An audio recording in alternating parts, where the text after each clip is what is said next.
Los saludo cordialmente a cada uno de ustedes. Bienvenidos y bienvenidas a una clase más del curso de mejoramiento genético de la Universidad Rural de Guatemala. Estamos ya alcanzando la última semana, la semana número 16, por lo que se les invita a ver este video introductorio que nos va a mostrar los conceptos principales que vamos a ver en esta semana. El tema es el mejoramiento animal. Entonces tenemos una serie de conceptos y de algunos caracteres de este tipo de mejoramiento que tiene ciertas variabilidades con el mejoramiento de las plantas. Vamos a entrar en materia entonces con el objetivo de la clase. Consiste en conocer los distintos procedimientos básicos aplicados a la mejora de especies animales. Vamos a manejar los mismos conceptos de genotipo, fenotipo, ambiente y biotipo, pero van a haber muchas conclusiones en cuanto a la utilización de métodos estadísticos, porque tenemos que observar algunos rasgos que son propios de los animales y sus manifestaciones en las poblaciones deben analizarse a través de varianzas. Entonces vamos a pasar a los contenidos. En primer lugar, el mejoramiento genético animal, ¿en qué va a consistir? Consiste en la aplicación de principios tanto biológicos como económicos y matemáticos. La razón es encontrar estrategias óptimas y aprovechar la variación genética que existe en una especie de animales en particular. Aquí vamos a tener ciertas particularidades. Los animales no se van a reproducir con la misma rapidez de las plantas, de algunos cultivos, y también pues van a requerir un manejo totalmente distinto. Muchos de ellos pues van a requerir para mucha área, para menos unidades experimentales que va a hacer cada animal. Entonces esto nos va a dar otro tipo de enfoque de la investigación y del manejo del mismo. Por lo tanto, las características ideotípicas que nos van a interesar en los animales, dependiendo de cuál va a ser el que estemos nosotros explotando, van a ser los siguientes. En cuanto a la fertilidad, pues nos interesa mucho que el animal sea fértil en el mayor porcentaje posible. Se pueden hacer análisis de los gametos, se puede hacer análisis del esperma, de los óvulos, y ver el regulamiento de la ovulación de las hembras como de la producción de semen de los animales machos. Y también la producción que van a tener de los mismos. El tamaño corporal es muy importante. El tamaño corporal se va a basar más que todo en la producción de carne, animales de producción de carne, el rendimiento que va a tener esa producción. Si vamos a hablar de leche, pues los litros diarios se va a llevar una bitácora, se va a llevar un registro. También de los pesajes de los animales cada cierto tiempo para ir observando el progreso conforme las variables que nosotros hemos determinado en los experimentos de mejoramiento genético. La precocidad se va a referir a en lo temprano de la habilidad de reproducirse que van a tener los animales. Obviamente pues esto nos favorece mucho porque vamos a tener un retorno de la inversión mucho antes de lo debido. La facilidad de manejo, animales que van a ser más ágiles, que van a ser más pesados, entonces van a requerir manejos distintos. La agresividad, también la cantidad de alimento que van a consumir, el bienestar que ellos van a exigir para poder desarrollarse óptimamente. A eso se refiere la facilidad del manejo. También la habilidad materna, como la hembra va a cuidar a sus crías y les va a proveer de protección o de otros animales, o la cercanía al alimento. Y también de la dotación de leche, si estamos hablando de una explotación de mamíferos.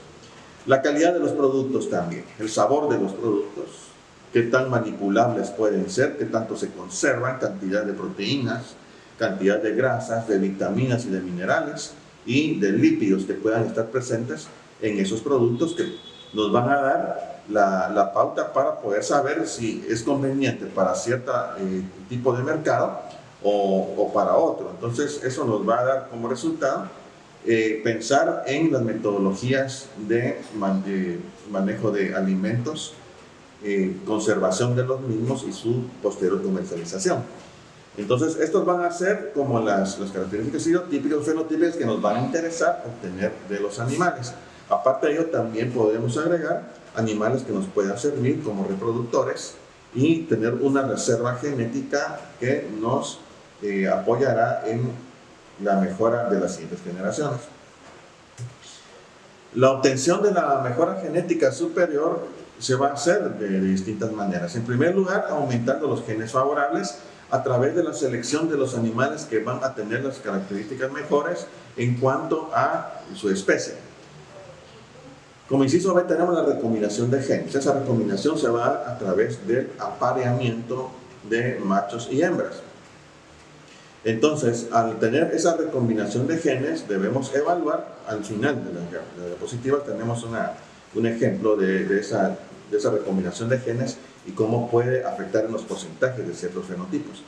Entonces, esto va a ser muy importante porque vamos a trabajar los animales, los genes pues van a estar entre su fenotipo y tenemos que tratar la manera de poder tener que manejar ambientalmente de una forma adecuada. Los sistemas dirigidos de reproducción se refieren a las planificaciones en cuanto a la reproducción sexual normal o puede ser por inseminación artificial y esto calendarizado y según también las edades de los animales, según las especies.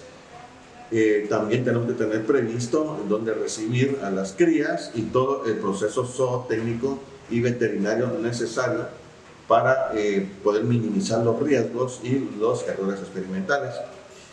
En cuanto a las estrategias, vamos a tener tres. La primera estrategia sería la selección dentro de poblaciones de razas locales. Entonces, en las razas locales vamos a tener individuos que van a manifestar los idiotipos necesarios, entonces estos nos van a servir como reproductores para poder utilizarlos en los ensayos respectivos. Como inciso B tenemos la sustitución de poblaciones o razas locales por poblaciones o razas exóticas. Entonces podemos nosotros hacer la experimentación de tener algunas otras razas que podamos nosotros hacer los cruces y poder obtener algunos F1 que nos puedan servir para hacer algunas retrocruzas y así nosotros obtener algún idiotipo que nos interesaba para surtir el mercado. Como inciso C tenemos la creación de nuevas razas o cruces. También dependiendo de los cruces con razas más exóticas o que tengan características muy distintas que no son comunes en la región, nosotros podemos obtener nuevas razas que nos van a proporcionar algunos porcentajes más altos en cuanto a rendimiento y algunas características que necesitamos. En la siguiente diapositiva tenemos el manejo de poblaciones. El manejo de poblaciones hay que trabajarlo con los animales, no con los genes. Entonces va a ser un proceso continuo, nos dice aquí la diapositiva, quiere decir que no va a detenerse, sino que va a tener que ser supervisado a través del tiempo por varias generaciones, porque estamos trabajando con individuos diploides. Los individuos diploides pues van a tener el doble número cromosómico tanto del padre como de la madre y esto nos va a dar a nosotros características combinadas que podemos aprovechar para la mejora. Tenemos también un proceso a nivel haploide, a nivel de los gametos. Entonces lo que hablamos entonces de los bancos de esperma que nos pueden ser muy útiles para tener una reserva genética. El efecto medio de un gen en la población, en el contexto del mejoramiento genético, el efecto de cada gen en el pool genético, o sea, en toda la población genotípica, es lo que importa, más que el efecto de genotipos individuales. Entonces vamos a basarnos en datos de población.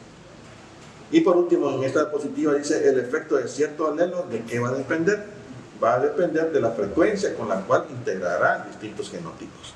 Si estos alelos están en distintos genotipos, entonces se van a manifestar con mayor probabilidad en la población. Y por último, el inciso B dice los valores genotípicos que esos genotipos tienen. En la siguiente diapositiva tenemos los modelos utilizados en la mejora animal. Bueno, hay varios tipos de modelos porque depende del método que se esté utilizando, pero en cuanto a lo general vamos a seguir usando el mismo modelo de el fenotipo va a ser igual al genotipo más el ambiente. Entonces vamos a conceptualizar como el genotipo la cantidad de genes o la información genética de la especie, de la raza, más el ambiente, todo lo que no es genético, o sea, todo lo que va a rodear al animal, como el clima y la alimentación, las enfermedades, las vitaminas que se le van a aplicar, los antibióticos y todo el manejo del descanso también, es muy importante. La sombra también en algunas especies. La estadística entonces va a tener algunos modelos que van a basarse en lo siguiente. En primer lugar, el registro fenotípico. ¿En qué consiste un registro fenotípico? Es llevar datos que nos van a acumular ciertas características que vamos a encontrar en las poblaciones. Por ejemplo, un registro de la producción de leche en litros por día de los bovinos lecheros. En este caso, este registro nos va a servir para estimar un mérito genético. ¿Qué problemas vamos a resolver con la cuestión estadística? En primer lugar, estimar parámetros poblacionales. ¿Cuáles van a ser esos parámetros que nos van a indicar a nosotros los porcentajes y las características en los mayores porcentajes de población? Están las medias, están las varianzas y están las distribuciones. Entonces aquí es de trabajar la estadística descriptiva que nos va a dar a nosotros las bases para poder interpretar los fenómenos poblacionales. En el inciso B tenemos hacer las predicciones del valor genético de los animales. Hay fórmulas también para hacer esas predicciones en cuanto a la varianza. Y el inciso C consiste en establecer las medidas de asociación entre animales o variables productivas. Aquí podemos hacer algunos estudios de correlación. Un solo método que vamos a mencionar en estos 15 minutos es el método Blood. El método Blood va a consistir en varios modelos, no va a ser uno solo. Por ejemplo, el modelo padre sí va a emplear la conexión genética que hay entre las generaciones, los efectos del ambiente y los fenotipos, pero únicamente de la genealogía paterna. Y no va a haber una consanguinidad que se vaya a tomar en cuenta. Y va a ser útil cuando no se cuenta con información completa o el presupuesto pues sea muy bajo. Hay también otros submétodos del Blood, que es el modelo de grupo genético. Va a emplear la conexión genética al igual que el modelo padre. Va a tomar en cuenta los fenotipos, el ambiente, la genealogía paterna y va a clasificar a los machos por generaciones. Con pocos recursos, pero ya va a haber un progreso. Otros modelos con el modelo abuelo materno, vamos a usar la genealogía materna y paterna más los demás factores. Entonces aquí vamos a tener algo más completo cada vez para terminar con el modelo animal, que va a considerar la genealogía más completa posible y todos los factores como el ambiente, los fenotipos, donde se manifiestan varios caracteres, los valores de la madre, la consanguinidad que puede haber por cruces entre las mismas familias y la conexión genética entre las mismas. Ahí se construyen los llamados árboles de pedigrí, que van a servir mucho para interpretar y darle seguimiento a los genotipos a través de las generaciones. En la última diapositiva tenemos el ejemplo de cruce de mejora. Ya tenemos acá un cruce A por B, vamos a observar animales con distintas características físicas. Entonces, en el cruce de la F1 vamos a obtener 50% de cada uno en la F1 y se va a cruzar con el padre A. Es una retrocruce. Entonces aquí vamos a obtener en la F2 un animal que va a tener 3/4 o 75% B y 25% A. Y así sucesivamente vamos a ir haciendo los cruces con el A hasta obtener en la F3 87.5% de B, que va a corresponder a 7 octavos y 1 octavo de A. Luego, para terminar con el F4, vamos a tener 15/16avos, o sea, 93.8% de B y un 16avo o 6.3% de A. Entonces, ¿por qué hemos terminado acá? Porque hasta la F4 nosotros obtuvimos un animal con las características mejoradas hasta donde nosotros queríamos llegar conforme a la variable que estábamos nosotros evaluando. Puede ser el peso, puede ser el peso, la masa o el peso de la carne canal, por ejemplo. Entonces esto nos va a servir para poder determinar cantidades y ahora reproducir los F4 y así obtenemos una nueva raza. En las preguntas tenemos la número 1. ¿Cuál es el término que se refiere a la reproducción temprana en especies animales? Número 2. ¿Cuál es el nombre del procedimiento donde se obtiene la recombinación de genes animales? Número 3. ¿Cuáles son, o haga usted una lista de los parámetros poblacionales que se utilizan en la estadística de mejora? Número 4, ¿cuál es el conjunto de datos que se utilizan para estimar un mérito genético? Y la número 5, ¿cómo se llama el submétodo? El submétodo Blood, que utiliza la genealogía materna y la paterna a la vez, sin tomar en cuenta la consanguinidad. Por su atención, muchísimas gracias.